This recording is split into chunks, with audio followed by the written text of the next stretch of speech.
गुरु दीपक गुरु चांदनो, गुरु बिन घोर अंधार। पलक न विसरू तुम भणी, गुरु मुझ प्राण आधार। चरम तीर्थंकर श्रवण भगवान महावीर स्वामी के चरणों में कोटि वंदन।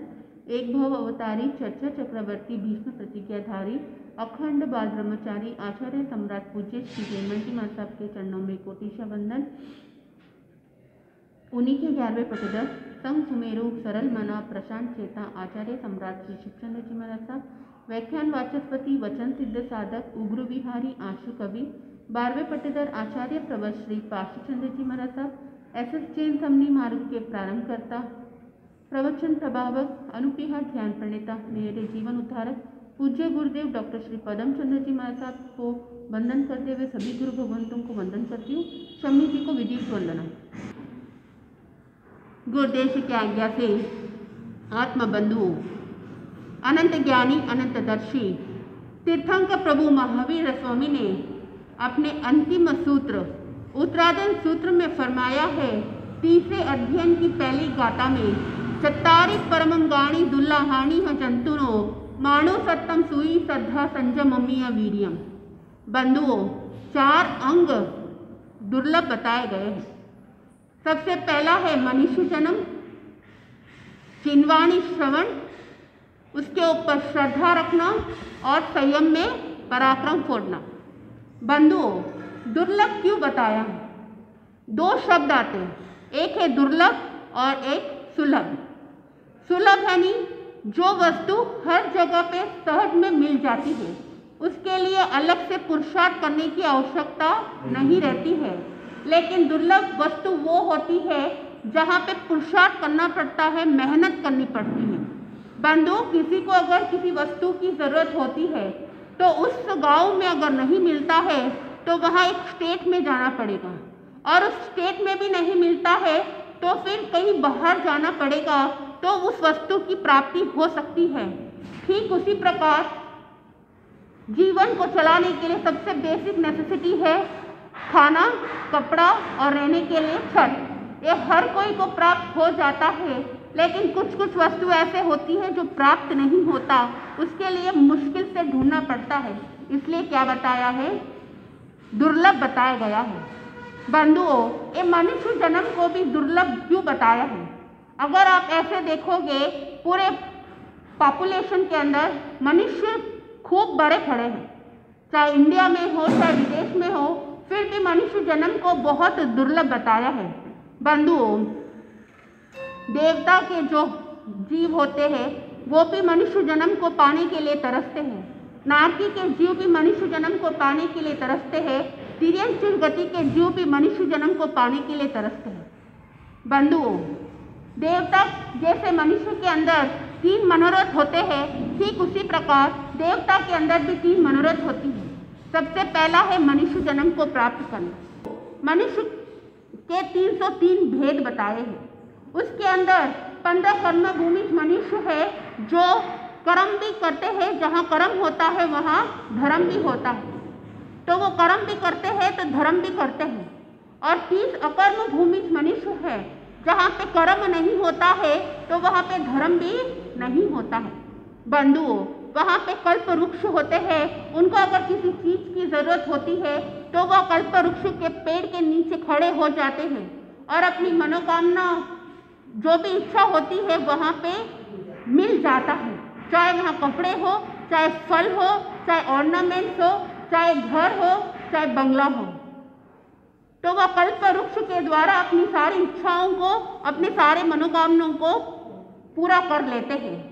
तो वहाँ पे जो 30 अकर्म भूमि है, वहाँ पे ना कर्म है और ना कोई धर्म है, और 101 समुचित मनुष्य और 56 अंतर्द्विपज मनुष्य। बंधुओं, वहाँ एकांत मिथ्यात्व होता है। तो ये जो मनुष्य जन्म है बहुत ही मुश्किल से प्राप्त होता है, वह अव्यवहार राशि से व्यवहार राशि में आता है। तब कहीं जाकर जब पुण्य प्रबल होता है तो वो एक इंद्रिय से बेंद्रिय में आता है। बेंद्रे से तेंद्रे में, तेंद्रे से चौरिंद्र में, चौरिंद्र से पंचेंद्र में। बंधुओं, पुण्यवाणी प्रबल होती है तब ये मनुष्य जन्म प्राप्त होता है। बंधुओं, वह देवता भी उस मनुष्य जन्म को प्राप्त करने के लिए तरसते हैं, क्योंकि वह देवता है वो व्यक्तिय शरीर के द्वारा अपने रूप को बदल सकते हैं, लेकिन व्रत प्रत्याख्यान अंगीकार नहीं कर सकते हैं। जो एक मनुष्य जन्म ही एक ऐसा है जहाँ पे जीव व्रत प्रत्याख्यान को अंगीकार कर सकता है, धर्म आराधना कर सकता है, साधु संतों का सहयोग प्राप्त हो सकता है। बंधुओं, तो देवता भी क्या होते हैं, मनुष्य जन्म को प्राप्त करने के लिए तरसते हैं। दूसरा है आर्य क्षेत्र। आर्य क्षेत्र जहाँ पे धर्म ध्यान हो सकता है, जहाँ पे साधु संतों का सहयोग प्राप्त हो सकता है। बंधु, एक है आर्य क्षेत्र और दूसरा एक है अनार्य क्षेत्र। अनार्य क्षेत्र के अंदर कोई धर्म ध्यान नहीं होता है, कोई साधु संतों का सहयोग नहीं मिलता है, लेकिन एक आर्य क्षेत्र है जहाँ पे ये सारी चीज़ों की उपलब्धि हो जाती है। तीसरा है उत्तम कुल। बंधुओं, शरीर प्राप्त हो गया, लेकिन साथ में क्या चाहिए, इंद्रिया भी चाहिए। अगर इंद्रिया रहेगी तो वहाँ साधक धर्म ज्ञान कर सकता है, तब त्याग अंगीकार कर सकता है, उसको अच्छी तरह से पालन कर सकता है। इसलिए उत्तम कुल की जरूरत है। तो ये देवता तीन चीज के लिए तरसते हैं। नारकी के अंदर इतना दुख होता है कि वो वहाँ से बाहर निकल ही नहीं पाते हैं। बंधुओं, नरक, न यानी नहीं, रक यानी सूर्य, जहाँ पे सूर्य का प्रकाश भी नहीं होता है, वहाँ पे अंधकार ही अंधकार रहता है। वहाँ के जीव उस के अंदर अपने दुखों को भोगते रहते हैं। बंधुओं, तिर्यंश के जीव भी 11 व्रत तक अंगीकार कर सकते हैं, लेकिन 12वां व्रत अंगीकार नहीं कर सकते हैं। तो ये मनुष्य जीवन ही ऐसा है जो साधक त्याग व्रत प्रत्याख्यान अंगीकार कर सकता है, धर्म ज्ञान कर सकता है, अपने मन की सारी इच्छाओं को पूर्ति कर सकता है। बंधुओं, इसलिए इसको क्या बताया है, दुर्लभ बताया है। जैसे कोई व्यक्ति अगर लूडो गेम खेलता है तो उस लूडो गेम के अंदर केवल एक कॉइन को जीतने से वहाँ पे विजेता घोषित नहीं हो सकता, उसके लिए चारों कॉइन को जीतना पड़ता है। ठीक उसी प्रकार ये जो 4 दुर्लभ अंग बताए गए हैं, केवल मनुष्य प्राप्त करना ही दुर्लभ नहीं है, साथ में क्या होना, जिनवाणी का श्रवण और उसके ऊपर श्रद्धा भी होनी चाहिए, और संयम का लिए पराक्रम भी फोड़ना। इसलिए क्या बताया है, दुर्लभ बताया है। बंधुओं, एक हीरा का टुकड़ा ले लीजिए और उस टुकड़े को छोटे छोटे टुकड़े करके समुद्र में फेंक दीजिए, तो वहाँ पे कभी ना कभी वो हीरे का टुकड़ा आप उस समुद्र से निकाल सकते हो। लेकिन अगर ये मनुष्य जन्म मिला है, लेकिन इसका सही से सदुपयोग नहीं किया और इसको ऐसे ही गंवा दिया, तो वो वापस मिले या नहीं मिले कोई भरोसा नहीं है। इसलिए ज्ञानी जन ने कहा, जो मनुष्य जन्म मिला है उसको सदुपयोग करना चाहिए। बंधुओं, मनुष्य जन्म मिला है, पशु भी जीते हैं और मनुष्य भी जीते हैं, पशु भी खाते हैं और मनुष्य भी खाते हैं, लेकिन पशु में और मनुष्य में क्या अंतर है? पशु है वो चिंतनशील नहीं है, मननशील नहीं है, लेकिन मनुष्य क्या है, वह चिंतनशील है, चिंतन कर सकते हैं, मनन कर सकते हैं। बंधुओं, एक बार हुआ ऐसा कि एक गांव के अंदर एक मुनिराज जाते हैं। जैसे ही मुनिराज गए तो गांव का एक व्यक्ति आकर कहता है कि महाराज कथा सुनाओ। अब वह मुनिराज तो विहार करके आए हैं, अभी तक उन्होंने सामान रखे नहीं, कपड़े बदले नहीं, तब तक वो गांव का एक व्यक्ति आकर कहता है कि महाराज कथा सुनाओ। महाराज ने कहा, इशारा किया कि अभी तो आए हैं तो रुक जाओ। तो वहाँ पे वो व्यक्ति रुक जाता है। महाराज ने वापस इशारा किया कि ठहर जाओ। तो वह व्यक्ति थोड़ी देर रुक जाता है और वापस थोड़ी देर के बाद कहता है कि महाराज कथा सुनाओ। अब महाराज चातुर्मास के हिसाब से आए हुए थे, लेकिन कुछ बोलते नहीं। तो वहाँ गांव वालों ने भी वहाँ पे आते हैं और उनको कहते हैं कि महाराज कथा सुनाओ। महाराज ने कहा भाई नेठाव रखो, अभी तो आया हूँ और अभी समय है। तो जैसे जैसे समय बीतता गया महाराज कुछ बोलते नहीं। महाराज ने फिर बार बार पूछने पर तो वहाँ व्यक्ति को कह देते हैं कि पहले तुम क्या करो, मिनक बनो। बंधुओं, वह महाराज जी जैसे ही बोले मिनक बनो तो वहाँ सोचने लग गए कि महाराज को दिखता नहीं है क्या, हम मिनक ही है।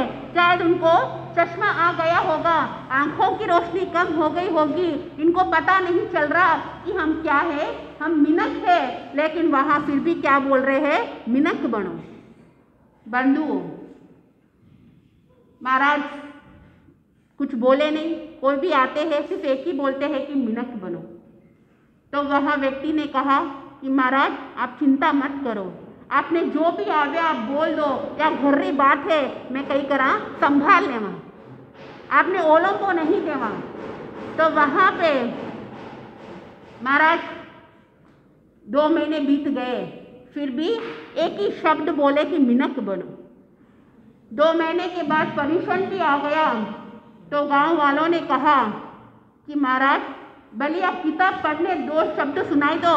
तो मैं यही सोचा ना कि आप रो व्याख्यान तो पूरा वेग्यो है, इनू माने खा पड़ जाए कि आपने कीनो तो की आवे। तो वहाँ पे महाराज तो एक ही बात लेके बैठ गए और उन लोगों को यही कहा कि तुम मिनक बनो। बंधुओं, परीक्षण भी पूरा हो गया और संवत्सरी भी आ गई। संवत्सरी भी आई तो यही बात चली कि महाराज आप मुंडा उन तो मैं 2 महीनों वेग्यो मैं के सुनिए ही कोनी, तो आप थोड़ा कही करो, थोड़ा व्याख्यान वांच दो। लेकिन गांव वालों ने जैसे ही ये बात कही, महाराज वही बात पकड़ लेते हैं और वही बात कहते हैं, वहाँ तुम मिनक बनो।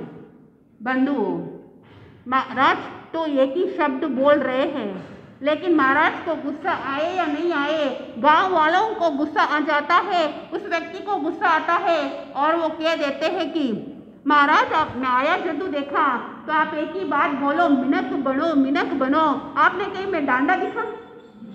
बंधुओं, महाराज ने अपने झोली से एक चश्मा निकाला और एक व्यक्ति को उस चश्मे को दे दिया और कहा कि तुम यहाँ मत पहनना और ना रास्ते में पहनना, जब तुम घर जाओ उस समय पहनना।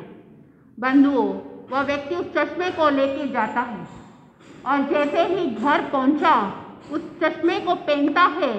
वह उसकी पत्नी किचन में काम कर रही थी और उस पत्नी को देखकर हंसने लग जाता है।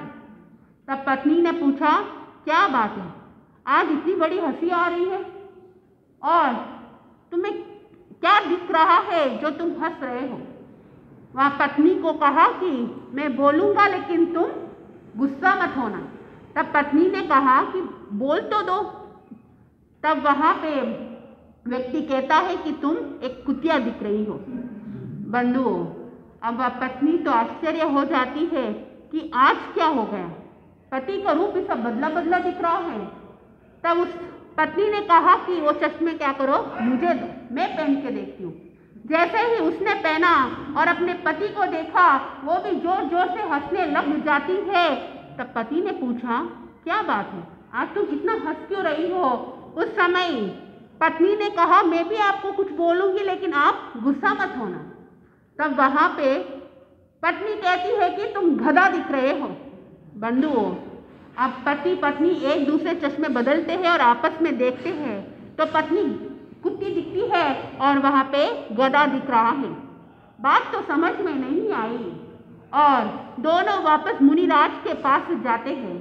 मुनिराज को कहा कि इस चश्मे के अंदर ऐसा क्या चमत्कार है जो मेरी पत्नी नहीं दिखाई देती है। और वह पत्नी कहती है कि मेरा पति दिखाई नहीं देता है।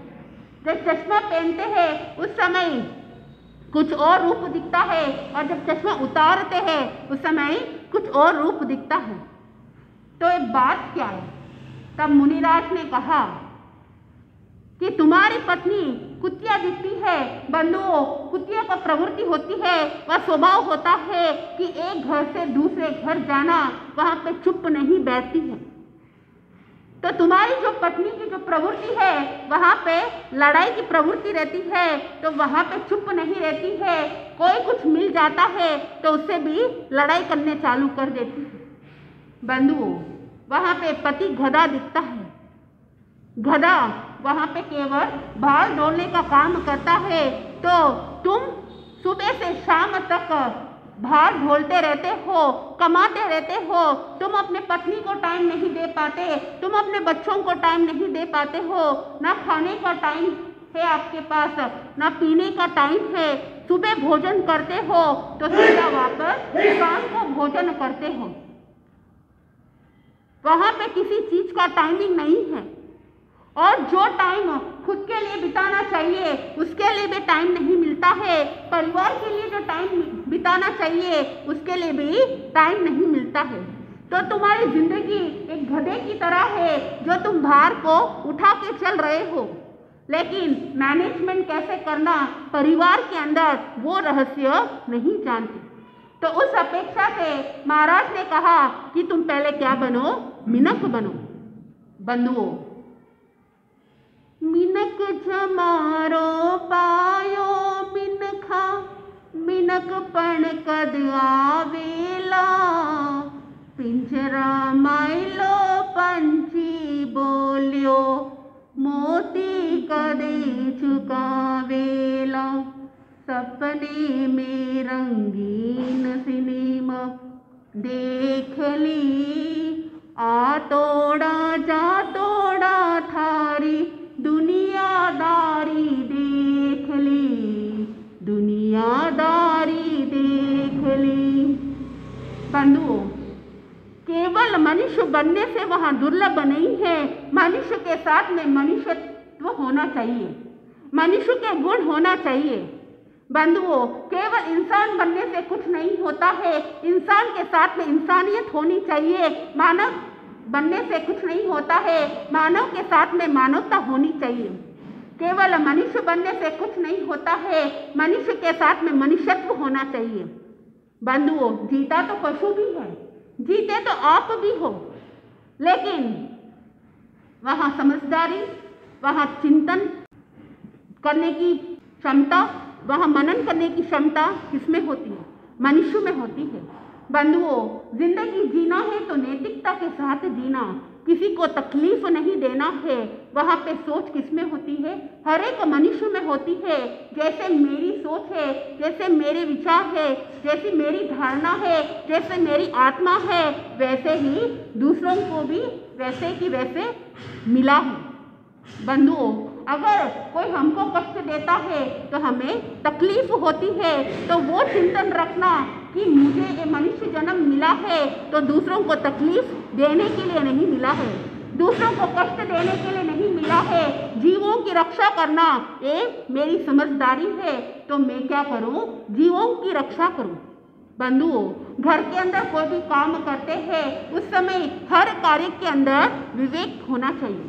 अगर विवेक रखते हैं, अगर यत्न रखते हैं, तो वहाँ पर अयत्न नहीं हो सकती है। अगर एक बार मनुष्य जन्म मिलने के बाद सही तरीके से सदुपयोग नहीं करेंगे तो वहाँ पे एक जौहरी के समान हो जाता है जीवन। एक बार एक कुंभकार अपने गधे को लेकर एक बार चलता है और वापस उसको घर लेके आता है। एक बार जब वो घर वापस लेके आ रहा था तो रास्ते में उसको एक चमकीला पत्थर दिखाई देता है और उस चमकीले पत्थर को उस गधे के गले में बांध देता है। बंधुओं, जब वो वहाँ से गुजर रहा था तो एक जोहरी ने देखा कि इस गधे के गले में एक चमकीला पत्थर है, तो वहाँ पे कुंभकार को कहता है कि मुझे एक पत्थर चाहिए। तो वह कुंभकार ने कहा 1 रुपये में पत्थर दूंगा। बंधुओं, वह जो उसको पहचान थी, उस पत्थर का मूल्य उसको पता था, उसकी पहचान थी, लेकिन फिर भी वह जिद करता है कि मैं तुम्हें 8 आना दूंगा, 1 रुपये नहीं दूंगा। बंधुओं, वह जौहरी कहता है कि 8 आने से ज़्यादा नहीं दे सकता हूँ। तो वह कुंभकार मना कर देता है कि फिर तो मैं नहीं दूंगा। अगले दिन वापस जब वो जा रहा था, दूसरा जौहरी मिल जाता है और उसने भी उस पत्थर को देखा और उसके मन में भी इच्छा हुई कि मुझे ये पत्थर चाहिए। और वहाँ कुंभकार को कहता है कि मैं तुम्हें 1 रुपये दूंगा, तुम क्या करो, ये पत्थर मुझे दे दो। कुंभकार ने सोचा तो 1 रुपये वो ले लेता है और उस पत्थर को दे देता है। बंधुओं, जब वो वहाँ से रवाना हुआ, शाम हो रही थी और सहयोग से पहला वाला जौहरी उस कुंभकार को मिल जाता है। गधे के गले पर वो पत्थर दिखाई नहीं दिया, तो उसने पूछ लिया कि ये पत्थर कहाँ गया। उस समय वो कहता है कि मैंने दूसरे जौहरी को वो पत्थर 1 रुपये में दे दिया है। उस समय वह जौहरी कहता है कि तुम 1 नंबर के मूर्ख हो, इतना वैल्यू पत्थर तुमने 1 रुपये में दे दिया। तो वह कुंभकार कहता है मैं तो मूर्ख हुई हूँ, क्योंकि मुझे इसकी कदर नहीं है, मुझे इसकी वैल्यू नहीं पता है, इसका मूल्य मुझे नहीं पता है। लेकिन सबसे बड़े मूर्ख तो तुम हो। जब तुम्हें पता था इस पत्थर की वैल्यू क्या है, इस पत्थर की कीमत क्या है, तुम एक 8 आने के लिए उस जिद के कारण से तुम उस पत्थर को नहीं ले पाए, तो तुम ही सोचो कि मूर्ख मैं हूँ या तुम हो। बंधुओं, ठीक उसी प्रकार ये मनुष्य जन्म हमको प्राप्त हुआ है। हम वैल्यू जानते हैं, लेकिन वैल्यू जानने के बाद भी उस पहले जौहरी की तरह गलती कर रहे हैं। इसको जिस तरह से सदुपयोग करना चाहिए वैसे सदुपयोग नहीं कर पा रहे हैं। बंधुओं, एक वणिक, उसके 3 पुत्र होते हैं। वह तीनों पुत्रों को विदेश भेजता है और साथ में 1-1 हज़ार सिल्वर कॉइन दे देता है और कहता है कि तुम 1 वर्ष के बाद वापस मिलना। वहाँ पहला तीनों विदेश जाते हैं। उसमें पहला पुत्र सोचता है कि पिताजी ने 1000 सिल्वर कॉइन दिया है, इसका मैं क्या करूँ, अभी तो मौज शौक में उड़ा लूँ, जब और पैसे मिल जाएंगे, जब मैं बिजनेस स्टार्ट करूँगा उस समय मैं पिताजी के सामने रख दूँगा। बंधुओं, वो मूल पूंजी उसके पास थी, वो मूल पूंजी को मौज शौक में, आमोद प्रमोद में वो खत्म कर देता है। अब उसके पास कुछ नहीं बचता है। और जो दूसरा पुत्र है वहाँ पे मूल पूंजी को ब्याज पर लगा दी। जैसे जैसे ब्याज आता गया, उस ब्याज से वो अपना 1 साल गुजार लेता है और मूल पूंजी क्या होती है, सुरक्षित रह जाती है। तीसरा पुत्र मूल पूंजी को वहाँ बिजनेस में लगा देता है और वहाँ पे 2 गुना बिजनेस और बढ़ा देता है। तो इस तरह से वो मूल पूंजी से अपने छोटे से बिजनेस से स्टार्ट करता है और 1 साल के अंदर बहुत बड़ा बिजनेसमैन बन जाता है। 1 साल पूरा हुआ, पूरा होने के बाद पिताजी के हिसाब से वो वापस तीनों पुत्र पिताजी के पास जाते हैं। पिताजी ने पहले पुत्र को पूछा कि मूल पूंजी दी थी वो कहाँ गई, तो वहाँ क्या कहेगा, वो तो मस्ती में मोह शौक में सारा पैसे उड़ा दिया, ना मूल पूंजी रही और ना ही उससे कुछ उसकी कमाई हुई। दूसरा पुत्र मूल पूंजी तो पिताजी के सामने सुरक्षित रख दी और वो ब्याज से अपना खर्चा चला रहा था। बंधुओं, तीसरा पुत्र है, उसने कहा कि आपने जो मुझे मूल पूंजी दी थी उससे मैंने पूंजी को और 2 गुना बढ़ा दी। बंधुओं, ये मूल पूंजी क्या है, अपना ये मनुष्य जन्म है। इसको अगर सुरक्षित रखेंगे तो हमारा जीवन सुधर जाएगा और ज़्यादा उन्नति की ओर आगे बढ़ सकते हैं। तो बंधुओं, आप अपने जीवन के अंदर मनुष्य जन्म प्राप्त किया है तो साथ में मनुष्यत्व भी गुण होना चाहिए, अच्छे व्यवहार होना चाहिए, अच्छा विचार होना चाहिए। अगर हमारे मन में अच्छे विचार होंगे अच्छी भावना हो, दूसरों के साथ भी वैसे ही व्यवहार कर सकते हैं। अब आप अपने जीवन के अंदर जो मनुष्य जन्म मिला है उसको अच्छी तरह से सदुपयोग करेंगे, धर्म ध्यान करेंगे, बंधुओं त्याग व्रत प्रत्याख्यान अंगीकार करेंगे तो आपकी गति भी अच्छी होगी और जीवन भी सुधर जाएगा। मैं अपने शब्दों को यहीं पे विराम देती हूँ।